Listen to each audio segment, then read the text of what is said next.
దేవుని వాక్యం మీకు గుర్తుండాలి అని అంటే ఒక పని చేయండి. మనుషులు మాట్లాడిన మాటలు గుర్తుపెట్టుకోకండి, అవి వదిలేయండి. దేవుని మాటలు మీకు ఎప్పుడు గుర్తుంటాయి. ఎవరైనా నాకు వాక్యం గుర్తుండట్లేదు అన్నారనుకోండి, పెద్ద మూర్ఖుడు అనమాట, లేదా వేషధారి అనమాట, కపటమైన వాడు. ఎందుకంటే అన్నీ గుర్తుంటాయి, వాక్యం ఎందుకు గుర్తుండదంటే చెత్త అంతా బుర్రలో పెట్టుకున్న తర్వాత వాక్యం ఏం వెళ్ళిద్ది లోపలికి. అంతే, మెమరీ అంతా ఫుల్ అయింది. ఫోటో తీశారనుకోండి, మెమరీ ఫుల్ అయిందిరా డిలీట్ చేసుకోకుండా అని చెప్తుంటా, తెలుసు కదా. ఫోను మెమరీ ఫుల్ అయినా కానీ వీడియో తీయాలనుకున్నా, ఫోటో తీయాలనుకున్నా ఏముంటుంది, మెమరీ ఫుల్ అని పడుతుంటుంది, ఇంకా ఫోటోలు తీయలేము. ఈ వాక్యం కూడా ఎక్కదు బుర్రలోకి. ఎందుకు ఎక్కదు? పనికిమాలిన విషయాలన్నీ చెత్తంతా బుర్రలో పెట్టుకున్న తర్వాత వాక్యం లోపలికి వెళ్ళాలంటే ఎలా వెళుతుంది? వెళ్ళదు కదా. అందుకే వాక్యం గుర్తుంటుంది ఖచ్చితంగా.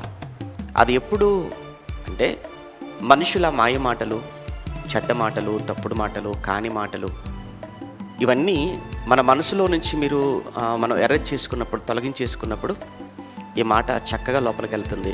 ఇంకోటి ఏంటంటే ఈ మాటే మిమ్మల్ని మంచి మనుషులుగా మార్చే మాట, సమాజంలో మంచి వ్యక్తులుగా నిలబెట్టే మాట, దేవునికి మిమ్మల్ని ప్రయోజనకరమైన వారుగా చేసేటువంటి మాటే దేవుని మాట.